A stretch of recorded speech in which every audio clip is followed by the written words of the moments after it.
Alrighty, the drip feeding continues with a pair of new monsters, so let's hit the ground running by talking about Dragon Maid Parla.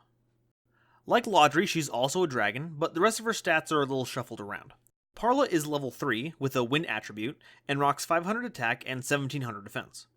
When she's normal or special summoned, you can send any Dragon Maid card from your deck to the graveyard. Ooh, that's a spicy spy effect if I've ever seen one. Also, at the start of the battle phase, you can return her to the hand to special summon a level 7 Dragon Maid.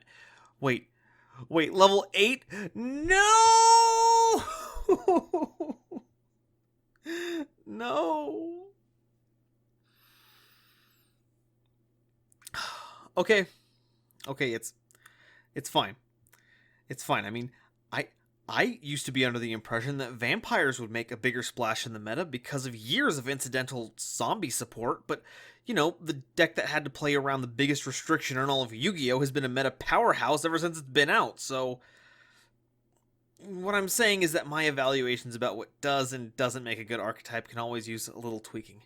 Anyway, let's move on to Luft. This one is level 8, still a dragon, and shares the wind attribute with Parla, so they match up for hospitality. They've got 2700 attack and 1700 defense, so they're a pretty beefy beater, and the defense stat won't even matter as long as Book of Moon stays out of the format. You can discard her out of your hand as an ignition effect to target a face-up monster on the field, and for the rest of the turn, it can activate its effects that activate on the field. Okay. Also, Luft is immune to destruction as long as you control a fusion monster. What in the... And at the end of the battle phase, you can return Luft to the hand to special summon a level 3 Dragon Maid from your hand. Huh. Okay, so time to do some course correction on my expectations. Instead of smaller anthropomorphic Dragon Maids calling for help from their anthropomorphic Dragon Maid seniors, it looks like the maids will morph between demure form and draconic form. The double Ds, if you... No, I can't keep that joke. Hey, sweetheart, can you make sure that this gets edited out in post? Okay, thank you.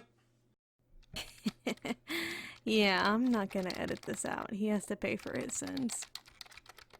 On a more mechanical note, it looks like the bigger dragons won't be singularly game-ending brawlers, but it looks like that's been traded for efficient card economy and longevity. While the bigger dragons will sometimes not match up with your smaller ones, if this effect structure holds up, you'll at least be able to discard them to get some effect out of them. In this case, we have a -1, but it can bait out or even stop negation bodies. It's no effect veiler, not being a quick effect and all, but I can see it being used to help you go second against monsters like Hot Red Dragon Archfiend Abyss. Another thing I like is that, despite how specific the level requirement is going to be between dragons, Parla is actually very self-sufficient in this regard. When she's summoned, you just send Luft to the graveyard and then you're off to the races. As long as you can continue to resolve Parla over the next few turns, she can load the grave with appropriate big maids to keep summons flowing. I'd expect to see her as the deck's best starter, as well as a lightning rod for negation.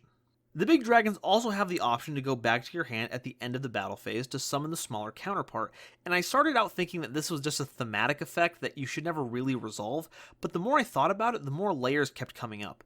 Like, their bounce to summon effects don't care whose battle phase it is. So during your turn, you can summon a tiny maid, call forth their divine maidly draconic power for the battle phase, get in some big beats, then keep it on the field. Then, if your opponent doesn't remove it during their battle phase, you can swap it during your opponent's turn to do some clever bypassing of the hard once per turn effects. Then you'd have a dragon to discard, it's right back in the graveyard, and now you just grab it right back from the grave at the next battle phase and do it all over again next turn. But by far, the fact that Luft can't be destroyed by effects if you control a fusion monster is what gives me the most hope and excitement going forward. First off, there's the implication that the true boss of the maids has yet to descend, so we'll see what kind of force they can bring to muster in the near future. Also, it's a dragon archetype, which teases the inclusion of Dragon's Mirror.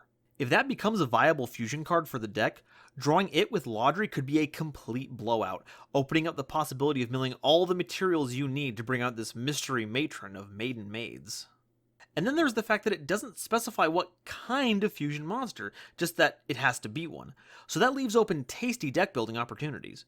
First off, Instant Fusion becomes a very flexible card that fills a few roles. It can be used as tribute fodder at worst, but it can also be used as link material or just to provide protection for your big dragons. Second, I can't help but wonder what kinds of fusion engines you could pair with the maids. For example, take Alistair and Hospitality. Start with both of those and you can start putting together beefy dragons with defensive powerhouses. If we get a light dragon, you'll have access to Mechaba, and we already know that we have access to Ragin. Not to mention that the maids make perfect link material for the Alistair Link monster. And if going second becomes the norm for the strategy, Shaddoll fusion is hard to beat.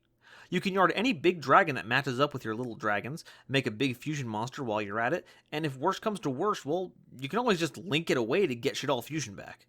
And what speculation of fusion power would be complete without mentioning the biggest, baddest Beetleborg of them all? Super Polymerization! Depending on how generic the fusion or fusions are, you can steal tempo and close out games almost as soon as the spell resolves, so make sure to keep an eye on it. As for the mystery fusion, I'm going to go out on a limb and say that it won't be just a giant chunk of attack points that make opponent number go down. The big dragons seem to be handling the fighty bits pretty well, so I feel the fusion will play an important support role. Maybe it will provide the titanic battle effects it's been yearning for, or maybe it'll provide some good protection. Hell, why not throw in even more recursion? The deck already seems to have that as a theme, so why not? So, with all that out of the way, time to summarize my new prediction. The small maids will continue to have effects that trigger on summon to help the deck, and it will have some restrictive interactions between the cards, since it looks like the maids will only be able to transform into their specific dragon form and vice versa. But there are ways to mitigate that restriction. The big dragons will have in-hand effects to help forward your game plan, which you will recover with the tiny maids. When on the board, the big dragons are usually big vanilla beaters, but their themed fusion will give them their own inherent protection, and will hopefully provide them with the game-winning effects they need to close out games in a snap, with some clever on-summon triggers keeping your resources stocked and positioned where they need to be for the future turns. So, that's all I've got for this episode. I hope I haven't disappointed you with my lack of psychic abilities, but I've been having a ton of fun speculating what is on the horizon for this theme. Let me know if you've picked up on any clues that I've looked over for what to expect, and are any of the aspects of these new cards a deal breaker? Personally, I'm still very intrigued, despite the deck not being what I expected. I'm curious to see where it goes. Thank you all so much for watching, and take care. Bye-bye.